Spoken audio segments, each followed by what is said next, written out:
bonjour ou bonsoir, cela dépendra effectivement de l'endroit où vous allez nous recevoir.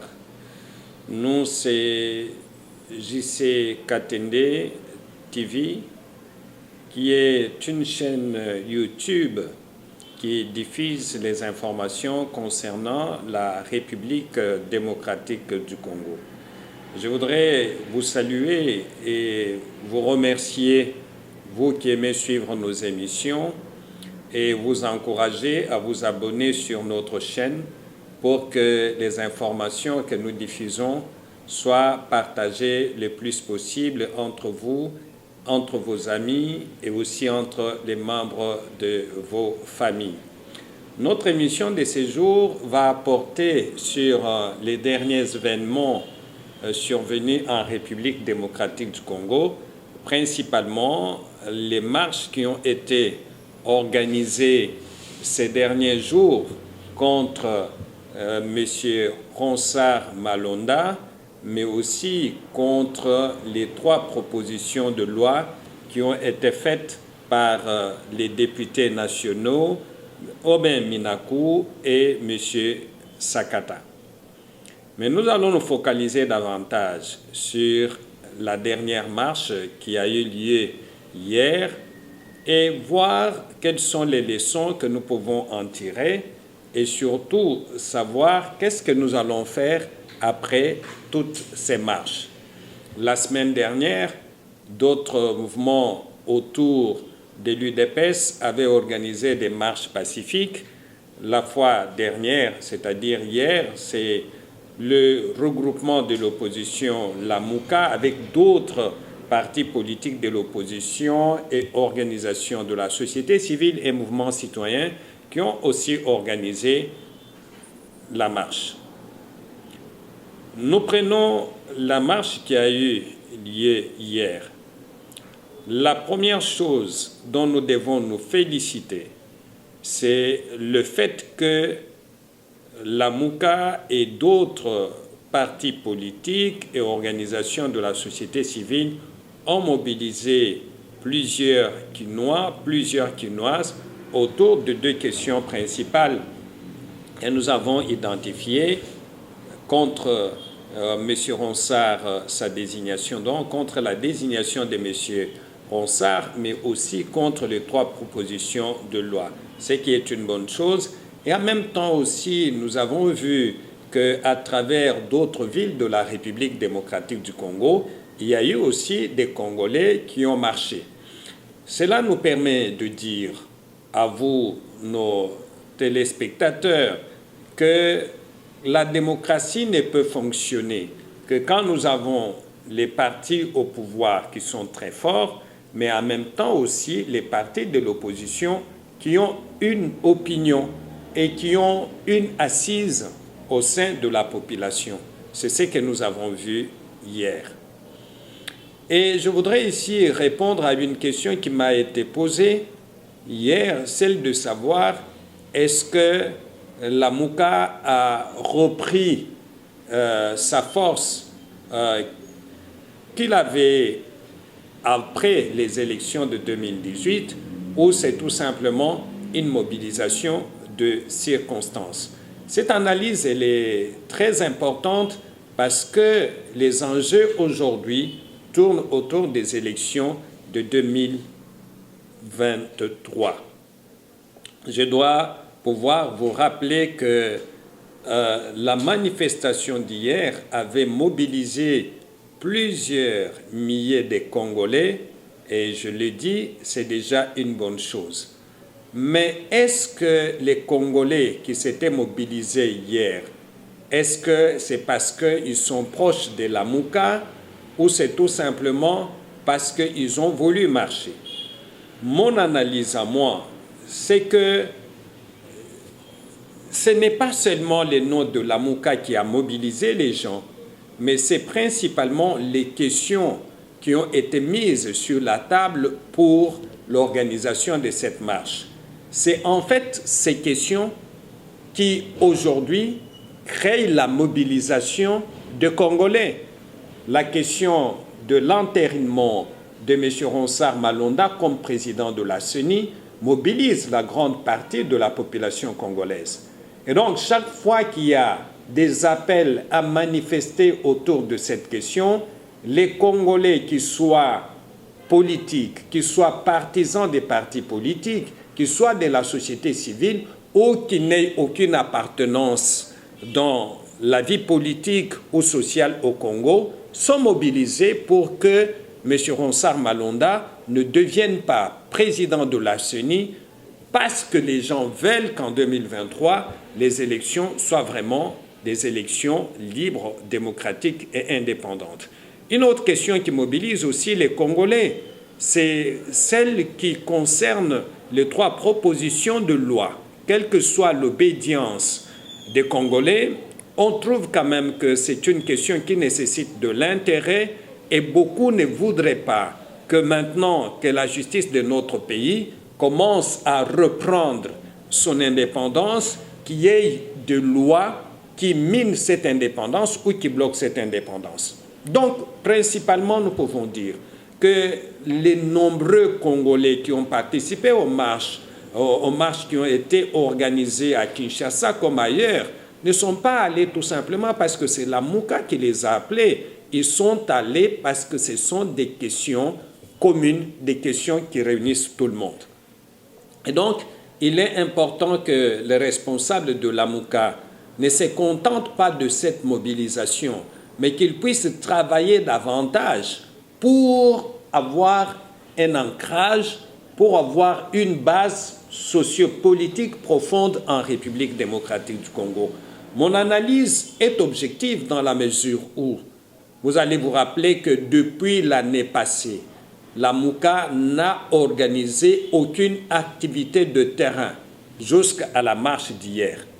Ça veut dire en d'autres termes que les responsables de la Mouka doivent pouvoir analyser les difficultés qu'ils ont à l'interne, les dissensions qui sont à l'interne pour devenir un vrai regroupement politique qui peut jouer un rôle très important dans les élections de 2023. Cela est très important parce qu'il faut que nous puissions retenir que si la Mouka lance un appel sur d'autres questions que celles qui unissent la majorité des Congolais, je ne suis pas sûr que la mobilisation va être comme celle que nous avons vue hier.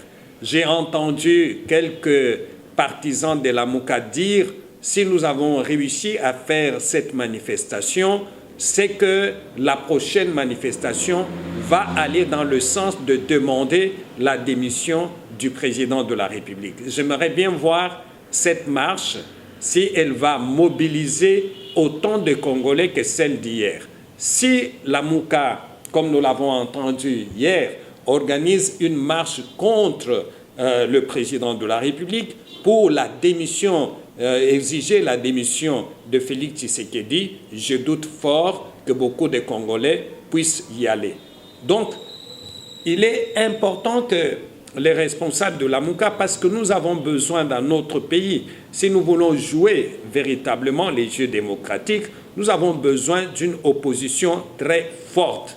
Et cette opposition ne doit pas seulement se mesurer en termes de mobilisation de citoyens, mais aussi en termes d'organisation interne, en termes de cohésion entre les responsables de l'opposition pour que nous puissions vraiment avoir un pays qui fonctionne sérieusement au niveau de la démocratie. Voyez-vous, cela est très important. C'est pour ça que j'estime personnellement qu'il faut féliciter les leaders de la Mouka, les leaders des autres partis politiques de l'opposition qui ne font pas partie de la Mouka, les mouvements citoyens, les organisations de la société civile pour cette mobilisation autour des questions qui nous unissent, comme la question de l'entérinement de Ronsard Malonda, comme la question de 3 propositions de loi qui sont au niveau de l'Assemblée nationale. Ça veut dire en d'autres termes que nous devons tirer de leçons de ce qui est arrivé pour nous dire que chaque fois qu'il y a des appels pour les questions qui concernent tout le monde, pour des questions qui peuvent nous assurer la cohésion nationale, pour des questions qui peuvent permettre à ce que notre pays soit uni, il est important que nous puissions y répondre, quelles que soient en fait nos origines politiques, familiales, tribales ou autres. Et parmi ces questions, il y a notamment la question de Béni, la situation qui se passe sécuritaire, qui se passe à Béni. Je souhaiterais vivement que les leaders des partis politiques, les citoyens, les mouvements citoyens, les organisations de la société civile organisent un jour une grande marche pour que nous sentions que la question de Béni, où on tue les gens tous les jours, est une question prise en charge, est une question d'intérêt national. Je crois que cela est très important. Il ne faut pas que nous puissions seulement nous battre pour des questions qui préparent notre accès au pouvoir ou notre conservation du pouvoir, mais nous devons être un peuple qui se mobilise chaque fois qu'il y a des questions qui concernent notre nation. Et je pense que la question de la sécurité à l'est de la République démocratique du Congo doit être mise à l'ordre du jour de nos débats, de nos marches, pour que ceux qui profitent de cette situation-là sachent que les Congolais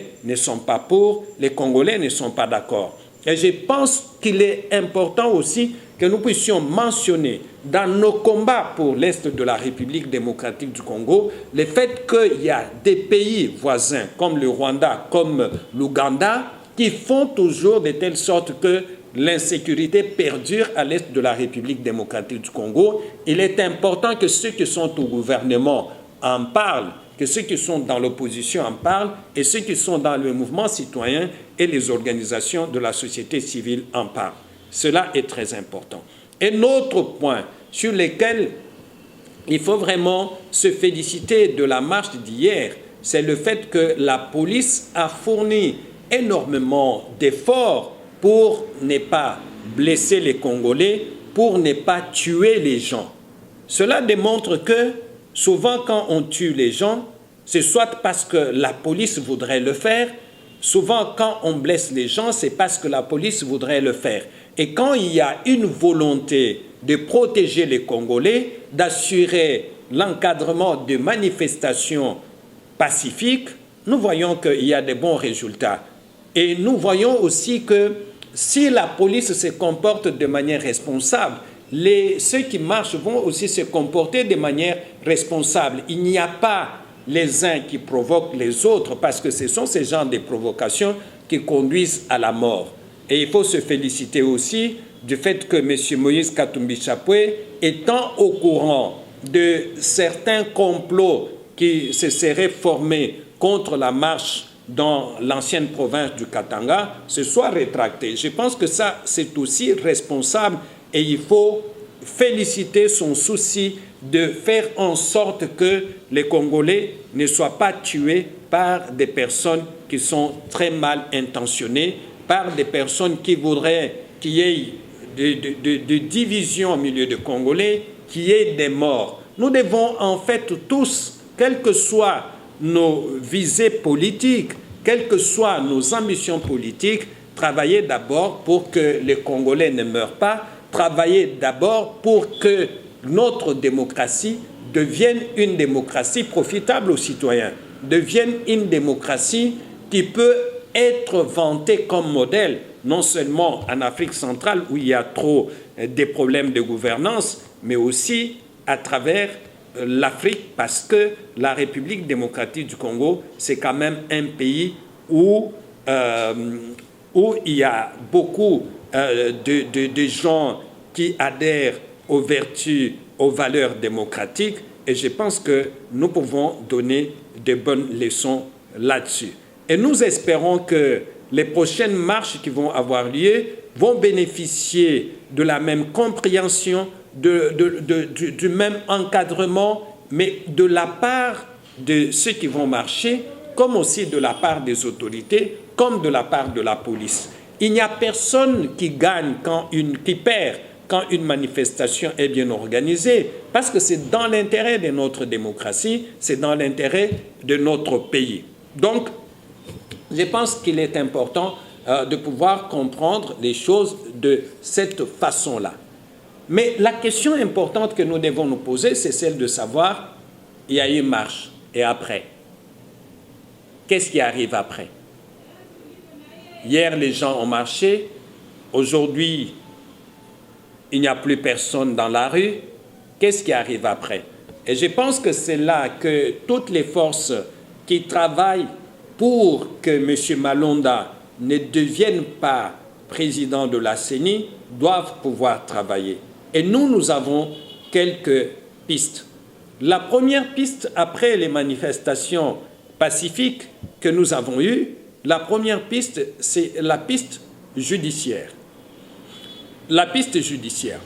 Je pense qu'il est important que nous puissions examiner cette piste pour voir comment nous pouvons faire annuler l'ensemble du processus qui a conduit à la désignation de M. Ronsard Malonda et son entérinement. Et je pense qu'il y a des pistes là-dessus. Vous avez entendu plusieurs leaders des confessions religieuses qui ont participé aux négociations, aux échanges qui ont conduit à la désignation de Ronsard Malonda, qu'il y a eu quand même des discriminations dans ce processus. Vous avez entendu qu'il y a eu 3 candidats sur les 6 qui ont été retenus et présentés aux leaders des confessions religieuses, qu'il y a eu 3 candidats qui ont été éliminés de manière discriminatoire. Qui ont été éliminés de manière discriminatoire, tout simplement parce que ces candidats auraient, sans aucune confirmation, des accointances avec l'actuel président de la République. Notamment parce que ces candidats seraient tout simplement de la province du Kasaï. Il s'agit de Maître Sylvain Loumou, il s'agit de M. Kadima et il s'agit aussi de M. Jérôme Bonso. Ils ont été éliminés du fait tout simplement qu'on les soupçonne d'être proches au président de la République ou d'être de la province du président de la République. C'est quand même dommage que cela soit arrivé, non pas du côté des politiciens, mais du côté des pères de l'Église, qui doivent en fait être des dénominateurs communs, qui doivent en fait qui ont l'ascendance sur la population et qui doivent démontrer qu'ils ne sont pas tribalistes, qui doivent démontrer qu'ils ne sont pas injustes, qui doivent démontrer que c'est vraiment des défenseurs des valeurs qui sont défendues par la Bible ou par le Coran. Cela n'a pas été le cas.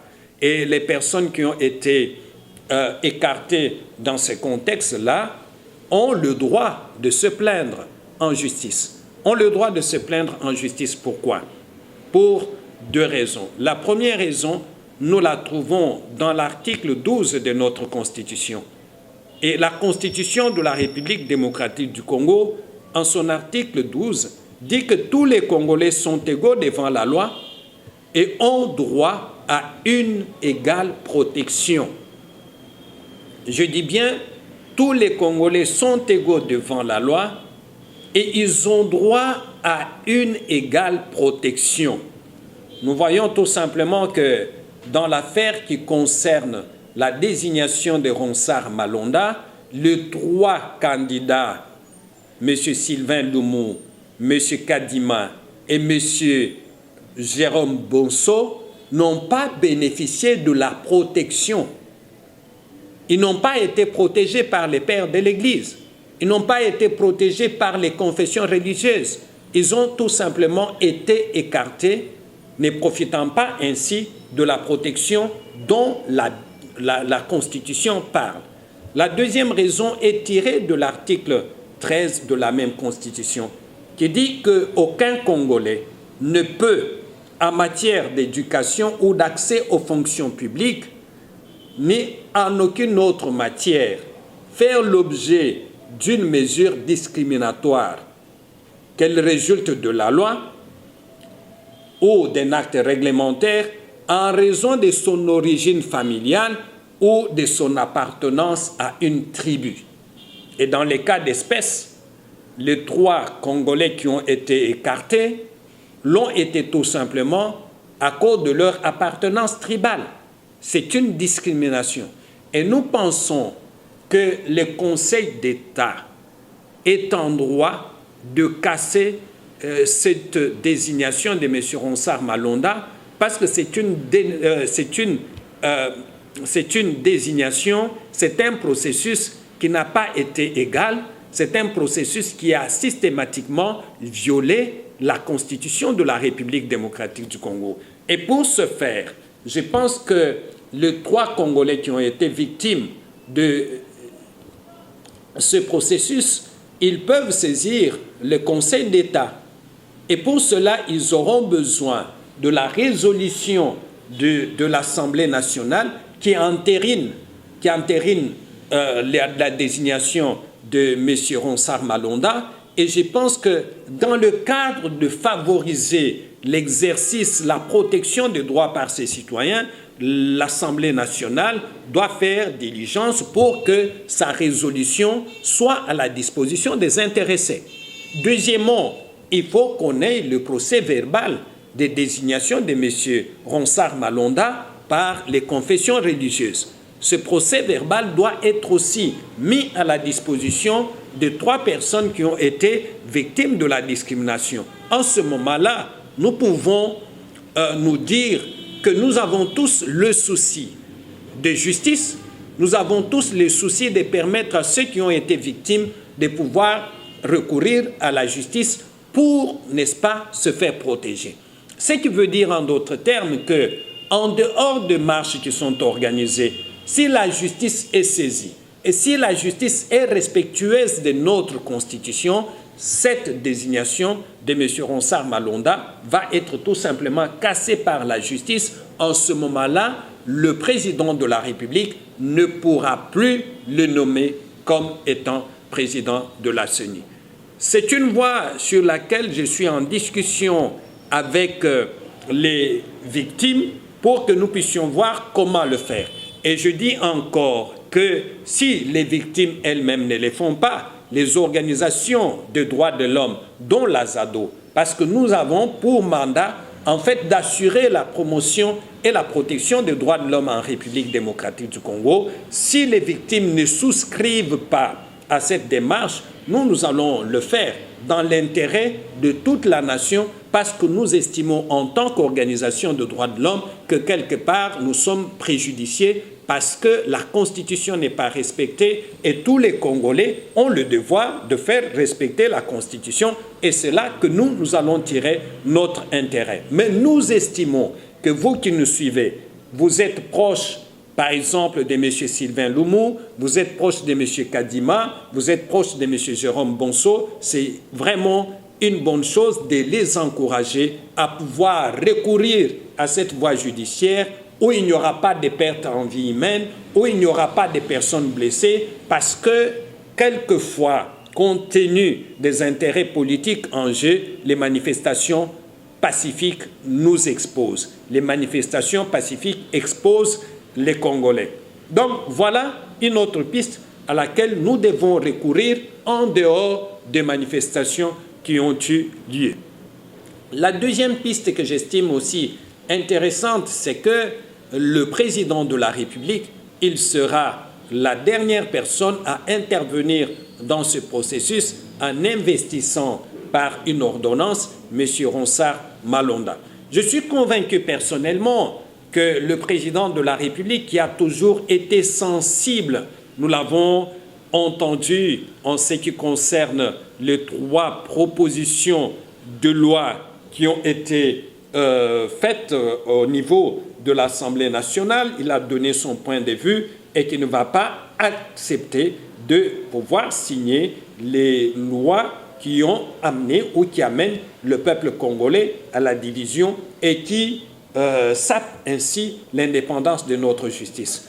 L'avantage que nous avons avec le président Félix, c'est qu'il est attentif aux revendications des citoyens. Ça, c'est un grand avantage. Cet avantage, nous ne l'avions pas sous les régimes du président Joseph Kabila et je pense qu'il faut le reconnaître. Avoir un président dont l'oreille est attentive aux revendications des citoyens, c'est une bonne chose. Alors, c'est une porte qui nous est ouverte.